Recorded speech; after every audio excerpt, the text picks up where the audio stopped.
নমস্কার বন্ধুরা, বনশ্রী কুকিং হাবে আপনাদেরকে স্বাগত। আজকে নিয়ে এসেছি একদম ঘরোয়াভাবে একটা ডিমের ঝোলের রেসিপি।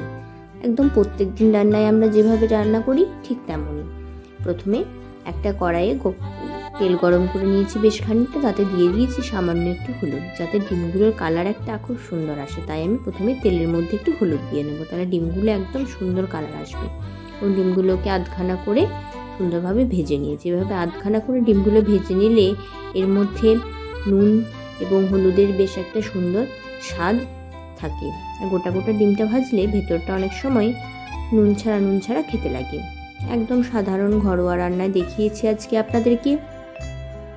প্রত্যেক দিন যেভাবে আমরা রান্না করি ঠিক তেমনই রান্না। প্রত্যেক দিন কি আর তেল মশলা দিয়ে রিচ রান্না খেতে আমাদের ভালো লাগে? একদমই লাগে না। তাই এই শীতকালে এই ডিম দিয়ে বেগুনের ঝোলটা খেতে বেশ ভালো লাগে। শীতকালের বেগুনগুলো যেমন হয় সুন্দর তেমন নরম। দেখুন লম্বা লম্বা করে বেগুনগুলো কেটে নিয়েছি। এগুলোকেও একদম লালচে করে ভেজে নিতে হবে তেলের মধ্যে। শীতকালে নরম বেগুন দিয়ে মাছের ঝোল বলুন, ডিমের ঝোল বলুন, সবই খেতে বেশ ভালো লাগে। সাধারণ রান্না কিন্তু একটু অন্যরকমভাবে করেছি যাতে আপনাদের ভালো লাগে।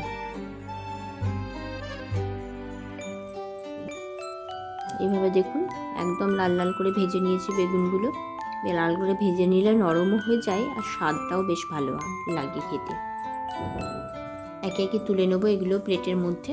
তারপর ওই তেলের মধ্যে দিয়ে দিয়েছি সামান্য একটু পাঁচফোড়ন। পাঁচফোড়নটা একটু ভাজা হয়ে এলে এর মধ্যে দিয়ে দেবো একটা বড় সাইজের পেঁয়াজ। এই পেঁয়াজটাকে প্রথমে কুচি করে নিয়ে গোল্ডেন ব্রাউন করে একটু ভেজে নিতে হবে।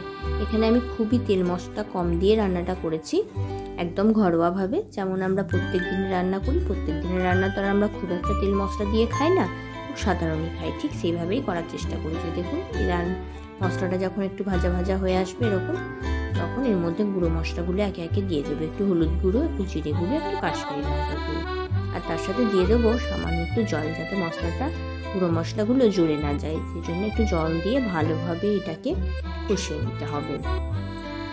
দেখুন একদম সুন্দরভাবে একটু সময় নিয়ে কষিয়ে নিতে হবে। আর এর সাথে দিয়ে দেবো স্বাদ অনুযায়ী লবণ আর স্বাদ অনুযায়ী চিনি। যে যেমন আপনারা লবণ খান সেরকম লবণ এবং চিনি দিয়েও আবারও মশলাটাকে ভালোভাবে কষিয়ে নিতে হবে। যতক্ষণ না কড়াই থেকে মশলাটা ছেড়ে আসছে ততক্ষণ এটা কষিয়ে যেতে হবে। এরকম একদম ঘরোয়া সাধারণ রান্না যদি আপনাদের ভালো লাগে বা এই রেসিপিটি যদি আপনাদের ভালো লাগে, তাহলে অবশ্যই চ্যানেলটাকে শেয়ার এবং সাবস্ক্রাইব করে দেবেন। আমার পাশে থাকবেন, আমার বন্ধু হয়ে থাকার চেষ্টা করবেন।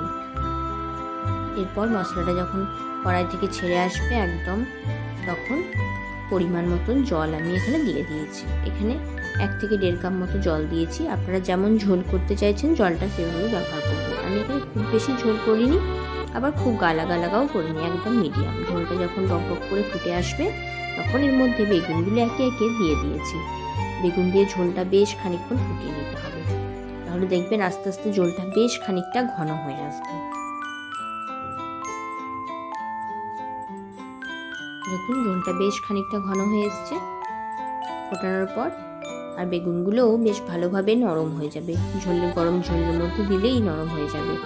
এই ঝোলটা যখন একটু ঘন হয়ে আসবে তখন এর মধ্যে ডিমগুলোকেও দিয়ে দিতে হবে।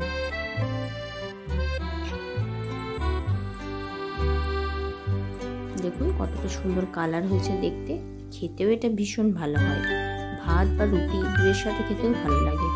গরম ভাতের সাথে খেতে তো ভীষণই ভালো লাগে। নমস্কার বন্ধুরা, ভালো থাকবেন। যে কোনো জিনিসকে সুন্দরভাবে পরিবেশন করলে এটা খেতেও বেশ ভালো লাগে আর দেখতেও বেশ ভালো লাগে। তাই আজকে আমি সুন্দরভাবে এই ডিম বেগুনের ঝোলটাকেই পরিবেশন করে নিয়েছি।